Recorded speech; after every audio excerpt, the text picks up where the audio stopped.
whoever searches for a religion other than Islam, whoever chooses a religion other than Islam, it shall not be accepted of him, and he shall be from the losers in the hereafter, from the khasirin in the hereafter. So, it is possible that a person is not a Muslim and ends up in Jannah. That is an exception. We never make it the rule. We never say, oh yes, non-Muslims are entering heaven. No! Or else you say something like this, the purpose of Islam becomes meaningless.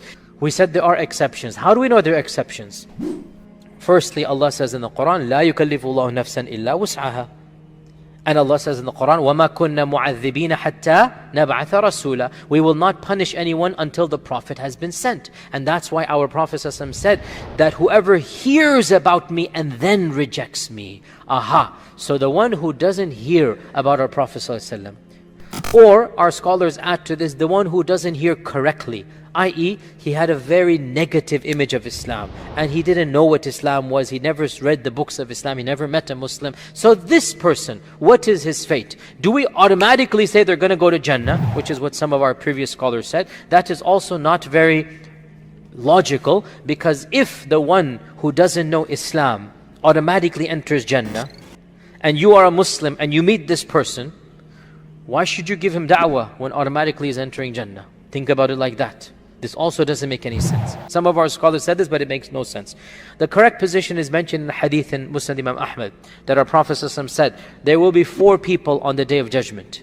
And he mentioned them. The old man who couldn't think straight when Islam came to him, the decrepit old man, number 1. Number 2, the deaf person. Remember, before there was sign language, a person born deaf meant he is not communicating. Nobody can talk to him, doesn't understand anything.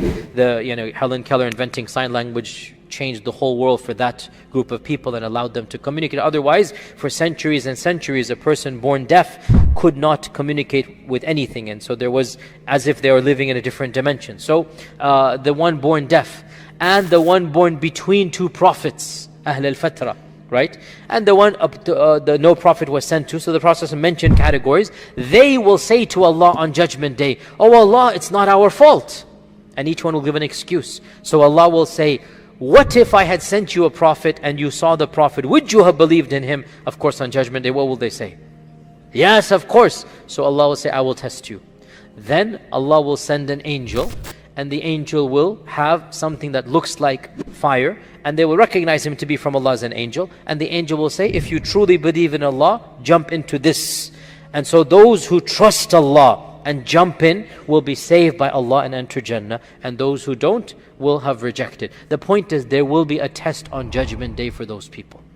We can make qiyas upon this and say, anyone who did not hear of Islam and lived in times and places where there was no access to Islam, that person will be tested on Judgment Day, no problem. Okay, bottom line, that this question, we understand why it's so relevant. People want to ask it. We understand why people get emotional. But at the same time, from a textual and logical and rational perspective, from a unanimous perspective, every single evidence of the Sharia and our common sense tells you, religions are either right or wrong. There's no middle path. Yes, we live in this world in peace and harmony, no question about it. Yes, we have good adab, no question about it. Yes, we are kind and merciful, no question about it. But on Judgment Day, there is one religion that will be rewarded, and there is one religion that is correct. You cannot both simultaneously be correct. Either it is okay to worship an idol, or it is not okay. Either you bow down in front of Jesus Christ, or you don't. Either you worship Allah, or you don't. There is no middle ground. So we say, Inna Deena Indallahi al-Islam. And this is what we preach to the people. But we also realize there will be exceptions.